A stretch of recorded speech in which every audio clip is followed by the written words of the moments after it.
All right, welcome to the Hall of Fame Fatherhood Podcast. I'm your host, Steve Mistovich. Today, I'm joined by Father Michael Butler. He is an Orthodox Christian priest, a husband, father, amateur bodybuilder, podcaster, and men's coach. Father Michael, thank you for joining me today. Thank you for having me on. I appreciate the opportunity. Yeah, looking forward to the conversation. Mm-hmm. I'm a father of two boys. I got one 23 and one 6. And I've been listening to a book called Parenting Toward the Kingdom. It's a Orthodox Christian approach to parenting. Okay. And it's something that I've wrestled with. I'm sure other fathers and parents wrestle with. The essence of the book is, essentially treating our children like icons of Christ. Mm-hmm.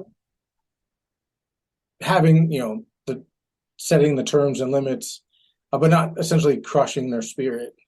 Mm-hmm. Responding, not reacting. Yes.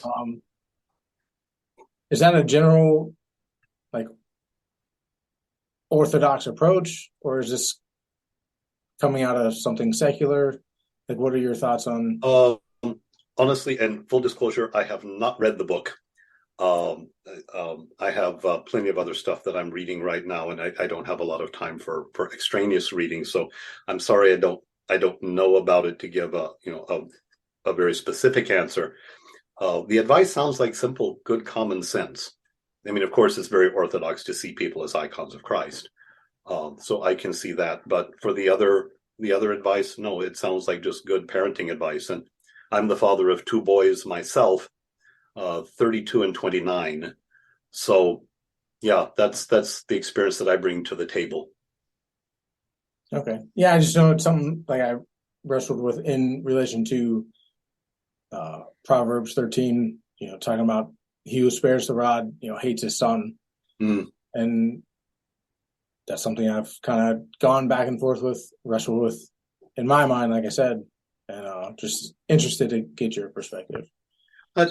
Just as you say it, I mean, what comes to mind, oddly enough, is, the title of Jocko Willink's book, Discipline is Freedom, and at least from a Christian's perspective, disordered living, passionate life, passionate activities and thoughts, sinful behaviors and all take away from the fullness of life, and they in fact enslave us and make us less of men than we could otherwise be. So, if we are fathers and responsible for raising our children, we need to make sure that they're oriented towards lives of virtue, and for us, virtue is not a constraint. It's not a straitjacket. Like a lot of people think, oh gosh, you're Christians, man, that's such a downer. You no, don't get to have any fun. You got to be goody two shoes and all. No, virtue is in fact natural to us. The Holy Fathers tell us that this is the case. And so to be able to root out everything that detracts from what's natural to the growth of a child, natural to the growth of an adult too. I mean, we are still, you in middle age and me in little older than middle age, we are still dealing with our passions. And the more that we are able to bring that under control and are less influenced, by wickedness and by sin in our lives, we find greater freedom.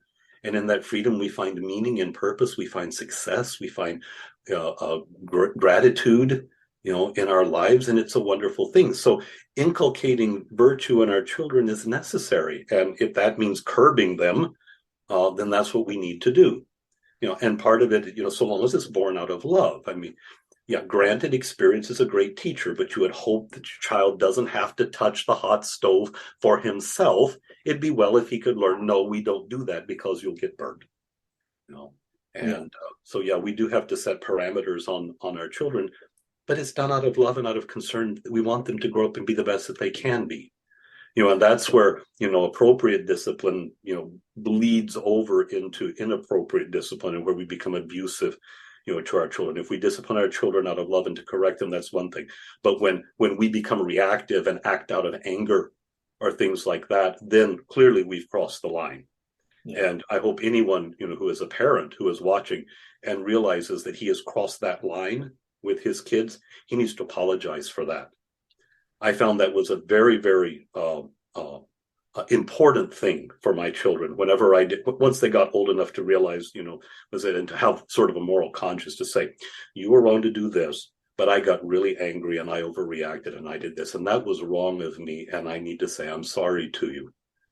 And it was incredibly curing for my boys when I did that for them. So yeah, I'm talking around the subject, but there it is. No, I like that. I know in my relationship with my father, that is one thing that he modeled for me is, hey, I messed up, I overreacted, whatever the case, and did willingly apologize when he was in the wrong. Good. I think it's important. And, yeah, regrettably, my stepfather never did anything wrong for which he ever had to apologize. Mm-hmm. So, I did not, everything was ultimately my responsibility and my fault, even when it clearly wasn't. But that was his way of dealing with everything, was to deflect personal responsibility and blame the victim. So I get a little sensitive to that. Yeah. So sticking with that, like taking personal responsibility, you mentioned Jocko, extreme ownership, mm-hmm. or discipline is freedom. Another one of your TikToks, which I love the fact that you're on TikTok. God help me. I have a business coach, actually, who's helping me put together my social media and eventually my coaching business and get it on a much more professional and business foundation so I can sustain it. He said, my audience currently is on Instagram, but they are migrating to TikTok. So I had to get on TikTok.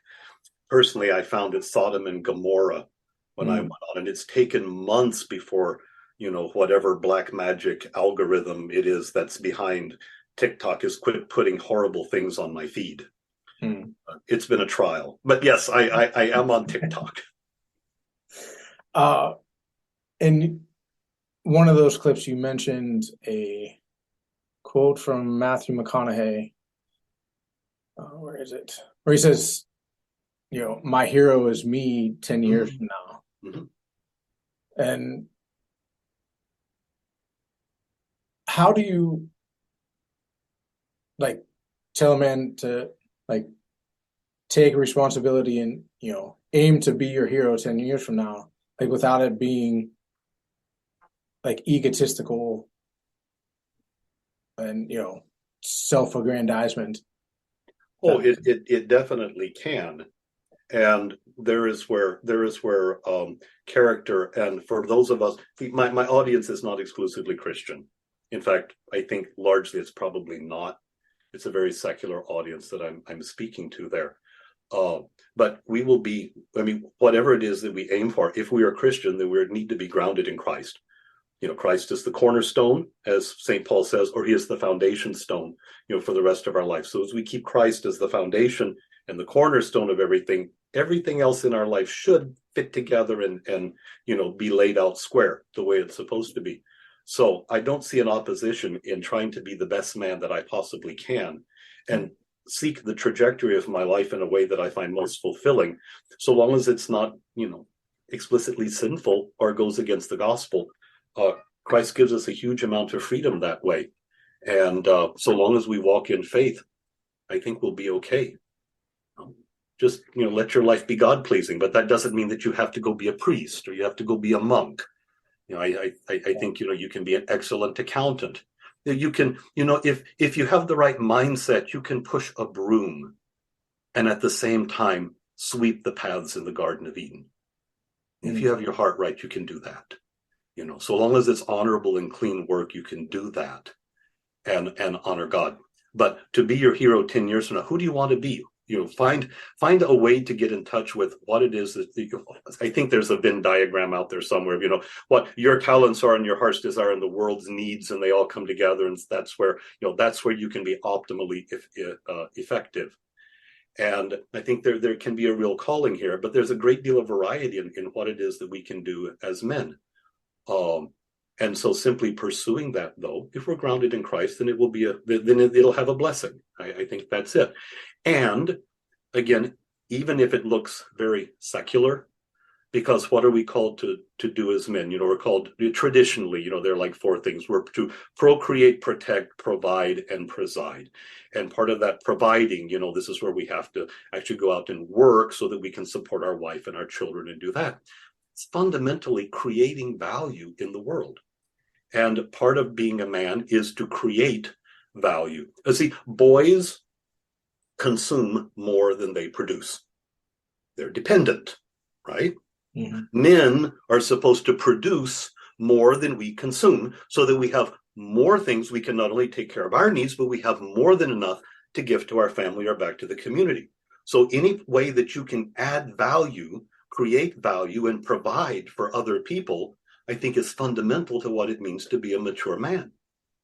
So go out there and do it. Make the world a better place. Make all the money that you can. Gives you the opportunity to provide well for your family and to give to charity. If you choose to do that and support your church, go and do it. Wonderful. So who is the most influential father figure in your life, and what effect did that have on you as a man? And as I mentioned before we got on the public part of the call, my dad died when I was 8 years old. He was killed in an industrial accident and was poisoned, actually, and died 4 days from the exposure. And a couple of years later, I had a stepfather. My mother was 28 years old with 2 young children, and she remarried. And, my stepfather stepped into a difficult situation. In retrospect, I think he did the best he could. At the time, I think he kind of resented us a bit, and we were never really close. He also had a bit of a cruel streak to him, which, I was on the receiving end sometimes. We reconciled pretty much and sort of buried all of that when I was finally in my 40s, of all things. Sometimes it takes sons decades to come to a reconciliation with fathers or with stepfathers. So I appreciate the difficulty, the psychological and spiritual difficulty of doing that, because I experienced it myself. The man who had one of the most significant influences on me, I found when I moved to Michigan, now nearly 31 years ago. And he was a Romanian monk, of all things. As we say in Orthodoxy, a hieromonk. So he was a monk who was also a priest. And he was the priest that did the services at a little Romanian convent here near me in Michigan called Holy Door Mission Orthodox Monastery. So it's a little convent, mostly of Romanian nuns.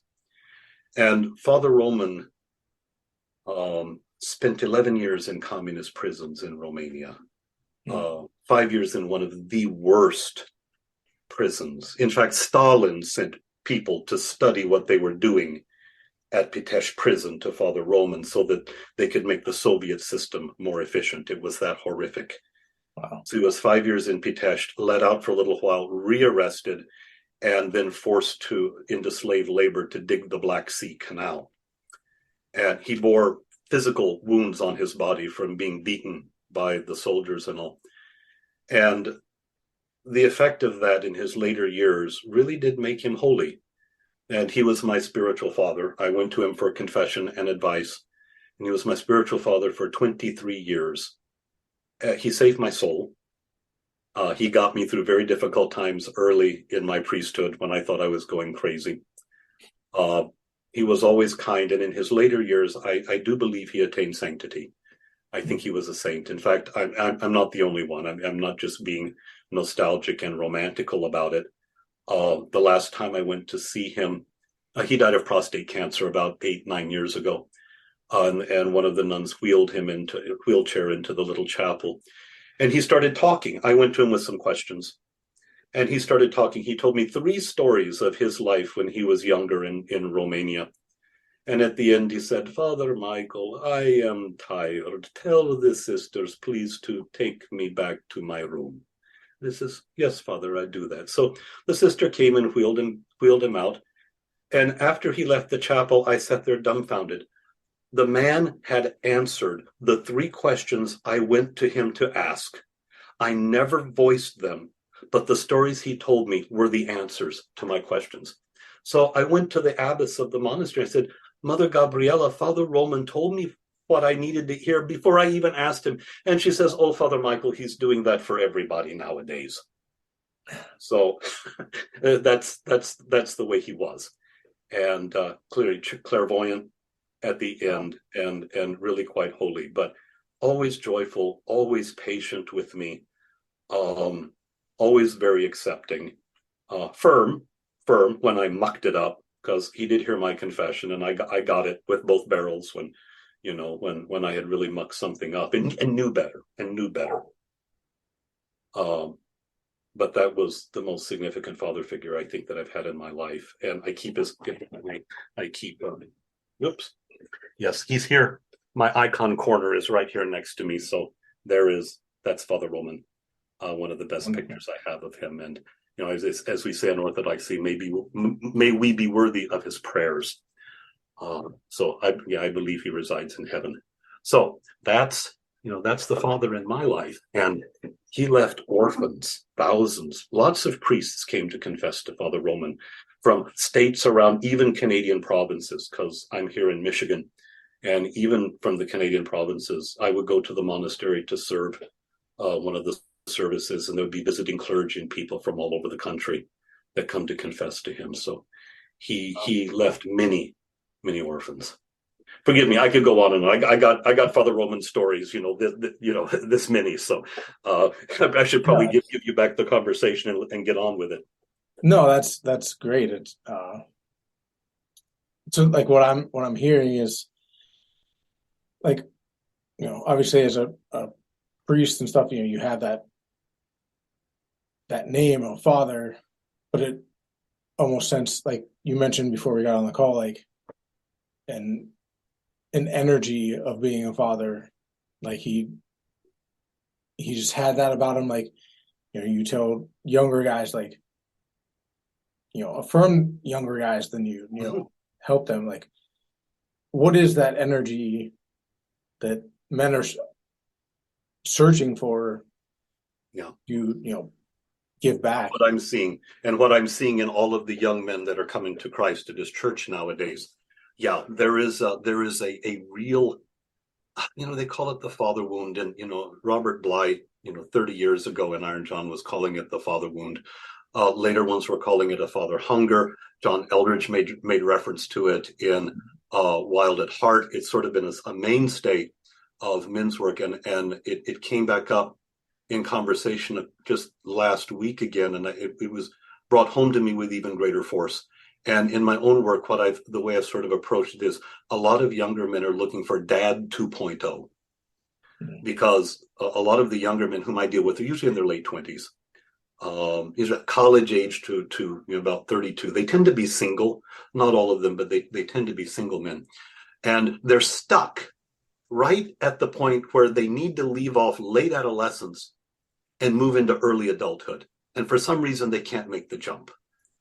And I remember Eldridge writing in Wild at Heart, he says, like, men, it's like they almost need permission from somebody to step up, And that's what I think they're looking for. They're looking for a father figure, a mentor, someone a little older who can say, you got this. You're okay. You have what it takes. You can manage this. Life is a little harder than you think it's going to be. It's going to take twice as long, cost twice as much, and be twice as difficult as you are led to believe. But you got this, and you can do it. And the rewards on the other side are more than enough for the effort. Just trust me on this and set out on the path. And they're really hungry for something like that. And like I say, I've been able to kind of provide that a little bit for some of these guys.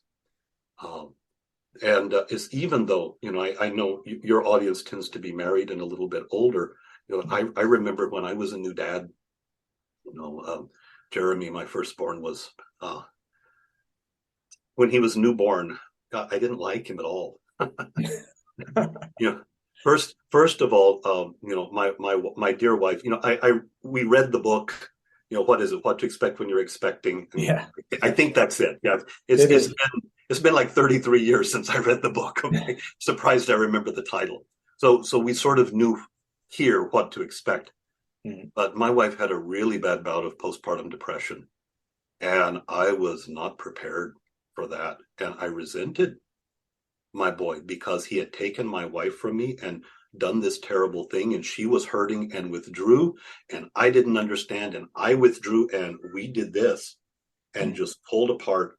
And it was one of the most horrible times of my life. And not knowing, not really understanding what was going on, I blamed my boy, which was wrong.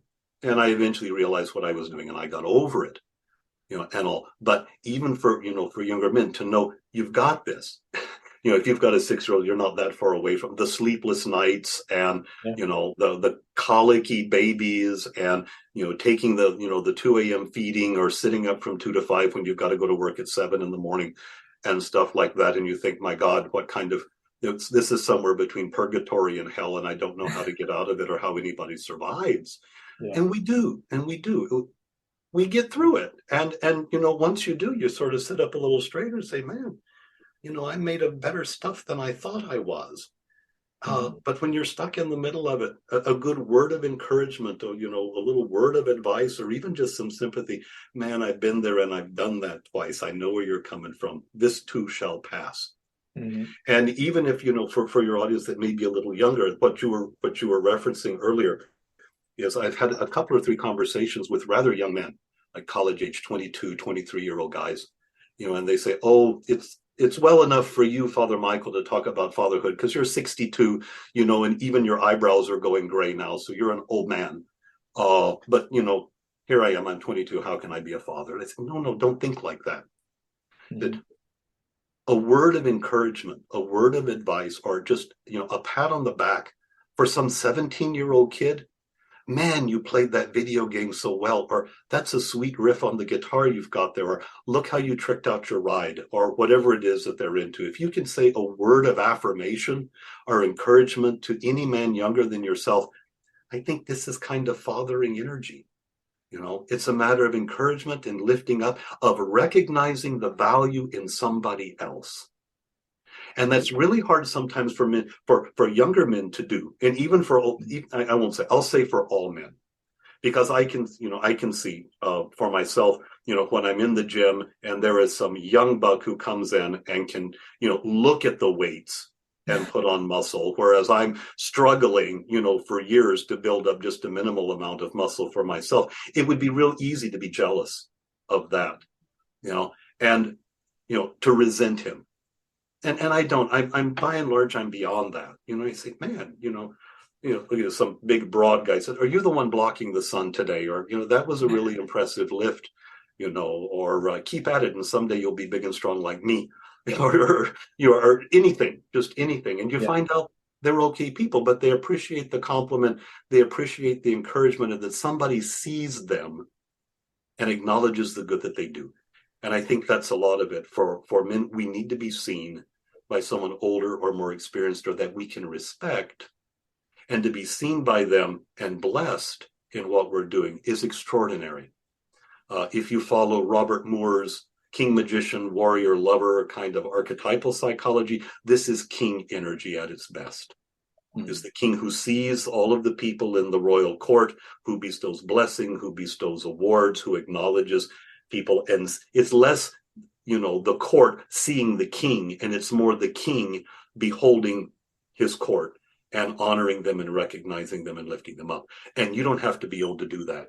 You can be a teenager and lift up and uphold and support and affirm your friends around you. And if you can have a big enough heart to do that and not be jealous of this one or envious of that one or hate on the other guy, man, you're golden. You're really golden. It's a beautiful thing to be a blessing like that to everybody around you, but also for your own maturity. To know that you're enough, you're confident enough in yourself where you can freely give a compliment to somebody else and it doesn't take anything away from you. That's stupendous stuff. How do you get a young man to that point, given the the culture and the way that masculinity is viewed. I know you mentioned before, I've listened to you say, masculinity is a gift to be given. And I know I'm 41 and I never viewed it that way. I've never heard it expressed that way. And all right, two things there. First, how do you encourage it in somebody else, and how is it a gift? I think what you do to encourage a younger man who might be envious or might think himself lesser, and so, in comparison to other people, always sees everybody better than himself or more skilled, or he's got something I don't have, I'll never measure up. What you do is you encourage confidence by helping that young man stack up wins. Okay? So confidence is not where you begin. Confidence is the fruit of success. So you find ways in order to bolster the young man in ways that he can be successful. For example, just, all right, you getting up every morning the way you're supposed to? Are you getting your homework or your work done? Are you taking care of your physical appearance? Is your car clean? Is your room clean? Because how you do anything is how you do everything. So make sure your physical appearance is taken care of. Your car is clean. Your room is clean. Your cell phone is clean. Everything is clean. Make sure that you're fulfilling your responsibilities the way you need to. Morning ritual. Get up, drink your 30 ounces of water, take your cold shower, do whatever your morning ritual is. But you do that and you stack up. You've already won 4 or 5 things before you even step foot out the door. That really does change your mindset. And you can say, man, if I can get this much done, you can totally win the rest of your day. So as we build up little wins and we realize, hey, I am actually a little more competent than I thought. I can get shit done. Then we gradually build up our sense of confidence. And this is what then allows us to stand in a place where we say, yeah, no, I don't have to compare myself to my brother or to that other guy over there. I got it together. I know who I am. I'm competent and I have enough confidence that I can say, hey, man, great job with that lift. That was stupendous. And to give that stuff away freely. But it comes from a position of self-confidence and strength. So we encourage young men to build those things up so that then they're in a position to give to others. Which leads me to the second point that you were asking about of masculinity as a gift. Yeah, I think as Christians, we need to acknowledge that our masculinity and our femininity, being part of the image of God in us, is something that is given to us by God, for which we ought to be grateful in the first place. And to be grateful, thank God you've made me a man. All right, yeah, it has these burdens, it has these trials, and there are these issues that I have to deal with as a man, but thank God anyway, this is how you've made me, and I'm going to play the hand that you've given me. And by and large, it's pretty good being a guy, Mm-hmm. So, but it's given to me as a gift to which I, first of all, am grateful to God. So acknowledging the source of this particular blessing. But my masculinity is not only given to me as a gift, having received it freely from God, I need to use my masculine gifts and attributes freely in service of everybody else. That's where genuine mature masculinity finds its expression. See, men are, on average, physically larger than women and children. So does this mean that I use my greater physical size and strength to be domineering, to be oppressive to women or to children, to be a bully? Well, we know guys who have done that, and it's real ugly. Some men get away with it. But that's where we see the abuse, of this masculine gift. No, we're bigger and stronger because we're supposed to protect those who are weaker than we are and who are smaller than us. And so it finds its fullest fulfillment in service to other people. Like I said earlier, traditionally, we procreate, protect, provide, and preside. If you think about all of those 4 things that men are expected to do traditionally, they're all in service to somebody else. Yeah, I can provide for myself, but is the reason that I have all of my gifts and attributes in my mind and got my education just so that I can amass wealth for myself? Well, some guys are real selfish and can do that. But as we said earlier, if I can provide for myself and have enough left over, if I can add enough value to be able to provide for other people, I provide for my wife, for my family. I enrich the community in which I live. I make the world a better place. by turning, base elements into something that's creative and worth more. So I add to the beauty and the beneficence of the whole world when I use my gifts. So ultimately, to be a mature man, we use all of the gifts and attributes that come with our masculinity in service to other people. And I can tell you, you probably know, if you're 41, you're old enough to appreciate that when you quit sort of living just for yourself, and you learn to live for your wife, you learn to live for your kids, you learn, that business is not about making money for me, but about providing value or good service to somebody else. And if you focus on that, then the money takes care of itself. And you realize that's where deep, genuine fulfillment comes from. And the happiest men I know are the most giving. And they don't ever think about it. And they have everything they need and more. Because their attention is, and look, it goes back to this is good Christian teaching. Because what are the two great commandments? You love God, you love your neighbor. Doesn't say you put yourself first. You put your eyes on God, you put your eyes on your neighbor, and you live yourself, you live your life in service to them. A whole lot of things take care of themselves once you sort of get that straight. Yeah, that's my 2-minute sermon on the great commandments. No, that's great. That's great. And you mentioned, tradition, and that's hard to separate from the church. So what is your view on what role does the church play in helping men discover or rediscover what it is to be a man? I think our the Christian church at large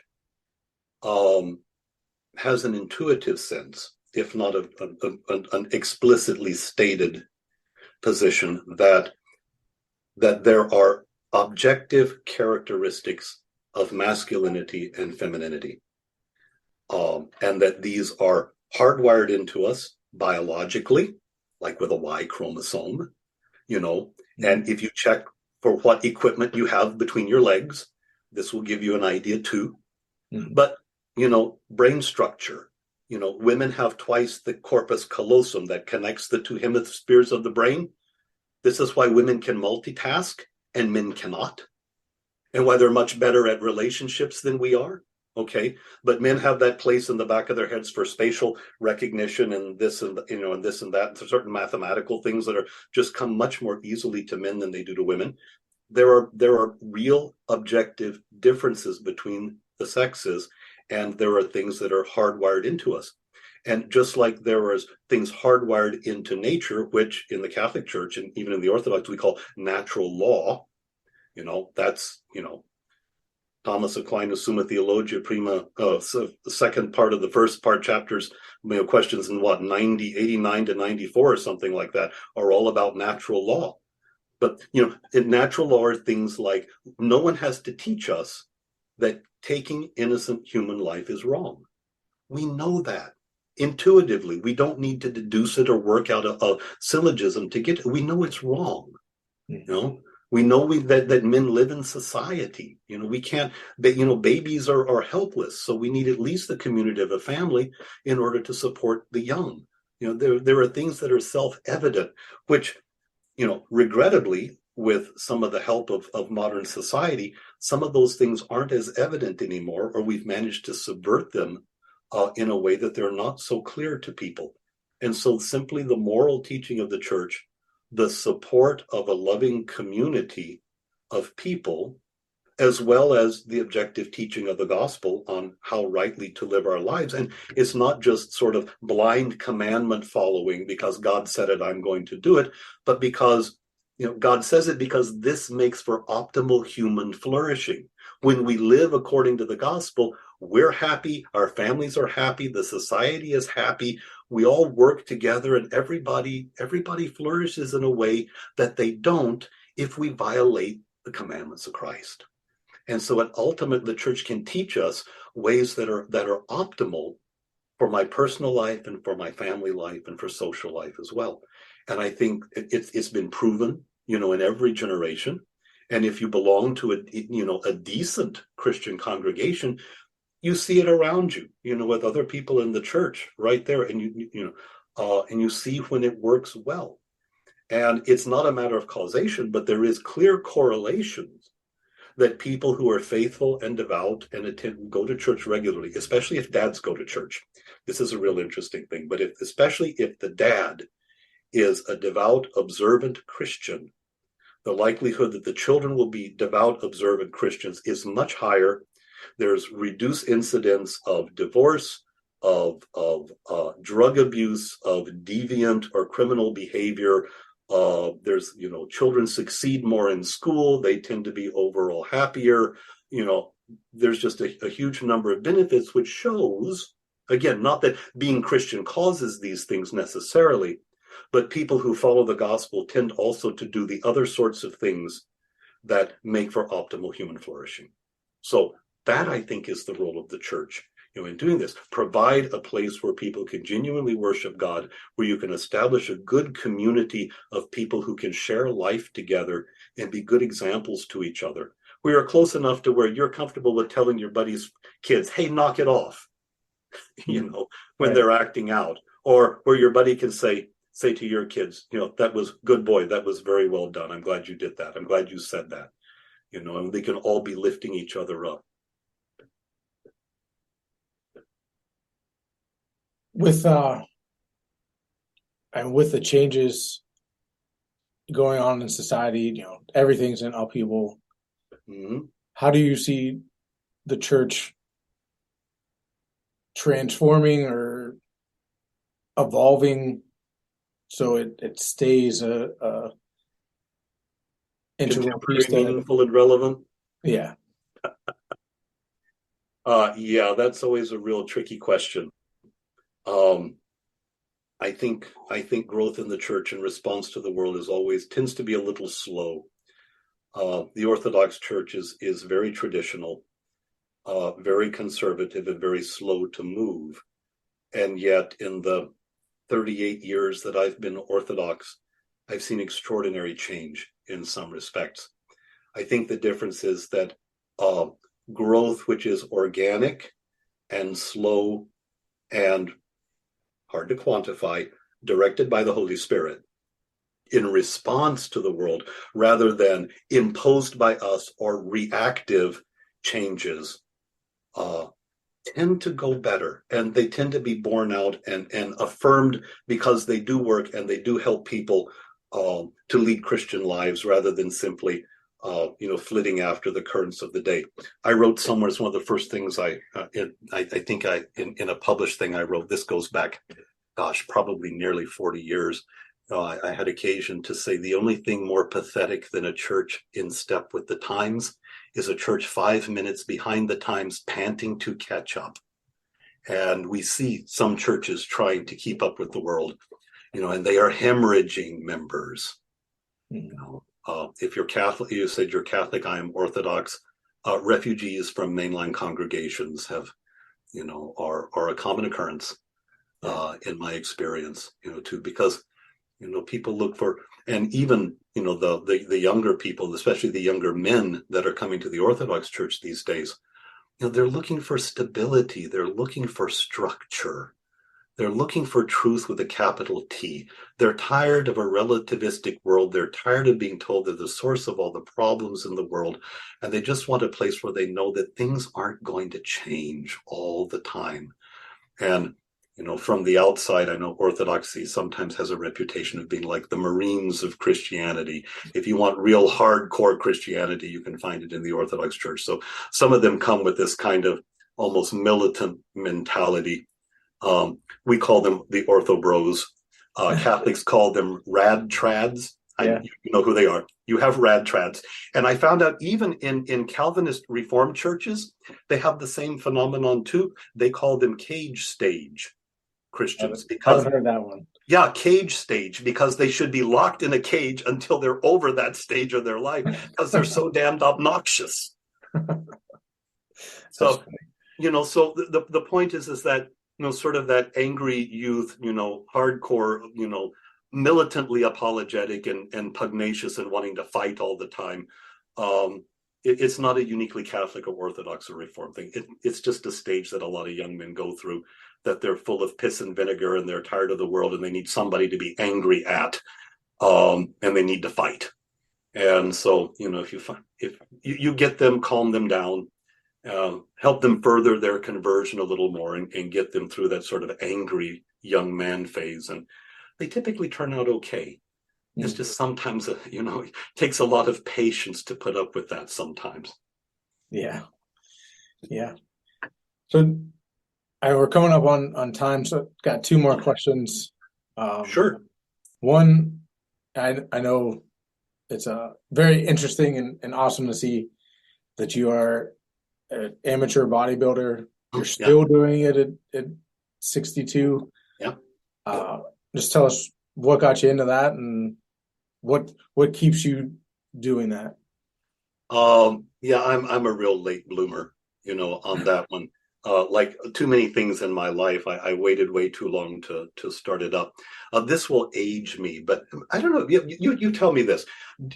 When I was a boy, I read comic books, Okay. and in the back of the comic books, do you remember the ads for Charles Atlas? The guy on the beach and the bully kicks sand in his face. Do you remember that one? Yeah. Okay, Yep. all right, good. Then that was the first thing I was about 7 or 8 years old when I saw that. I said, I want to look like that guy, like Charles Atlas. And I just thought it was beautiful. And I think maybe as a result of my father's death, I wanted to be strong enough. Maybe dad wasn't strong enough to fight off death. Might have played into that for me. But I always admired a well-built man. And I said, I always wanted to look like that. But I was too ashamed to do anything about it. I was the fat kid in school. I was always picked last for team sports. I never had any coordination. And I was pretty much that way most of my life. And then when I turned 53, or in my middle age, I would go to the gym fairly routinely, but I was the fat guy who was always on the elliptical and never lost any weight. Or I was always the guy pumping iron and I never got any stronger.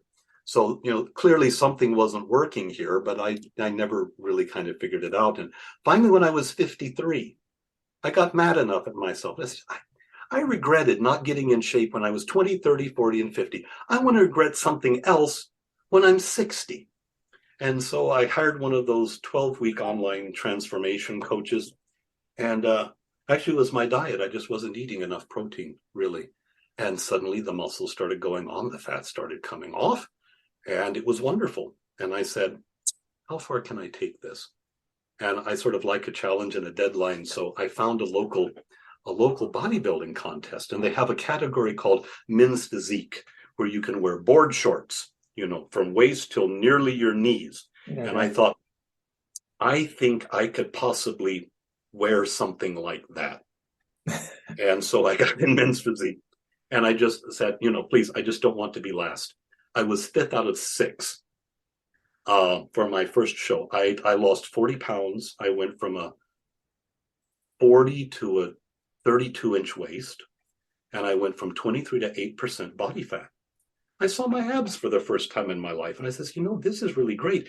And about halfway through the process, when I'd lost about 20 pounds, I started feeling really good. And again, small wins started building my self-confidence, and I started carrying myself better.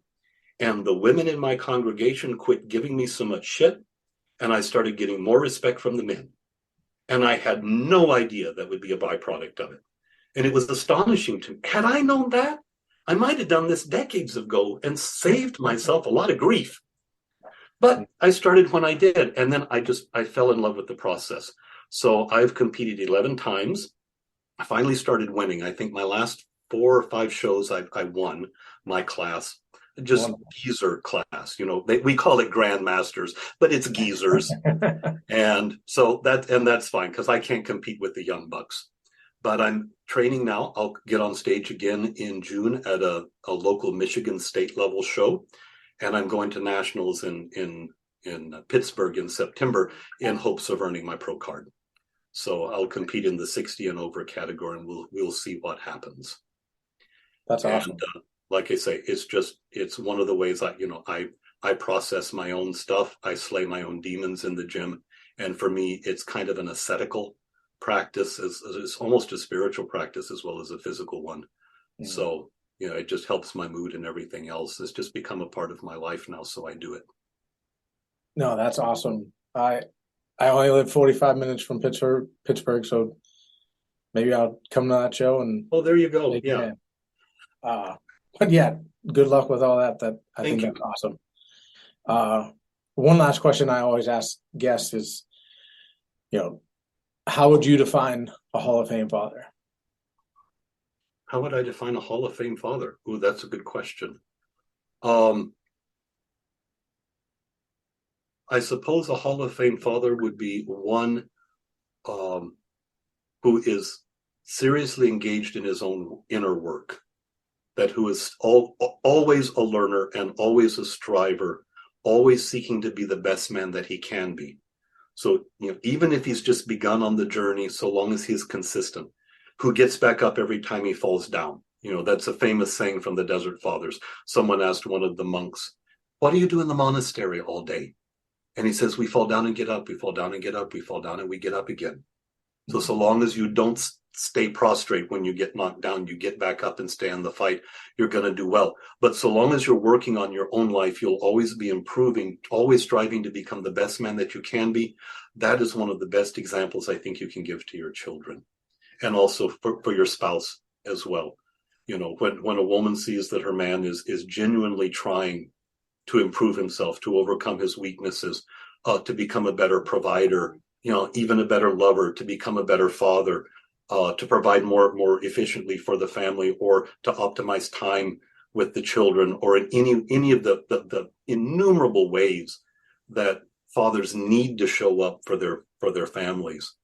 So long as he's striving to do better in all of those, even if the progress is slow, the progress is there. And I think not only the wife but the children will see that and appreciate it.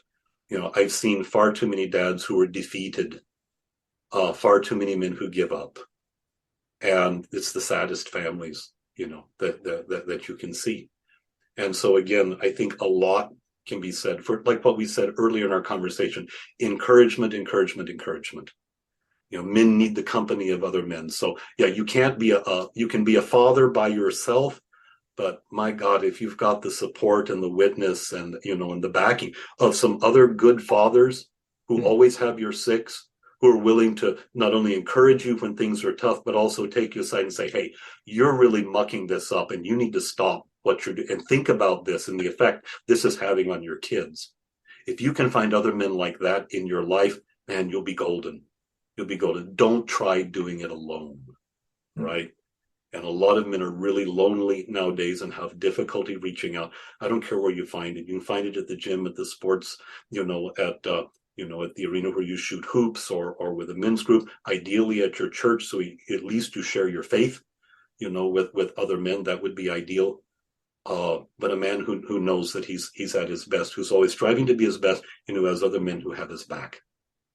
I think that would be a Hall of Fame father. Wonderful. That man has got people going to see to it that he succeeds. That's wonderful. Father Michael, thank you for joining me. Where can people find your work? I am, as you mentioned, I am on TikTok.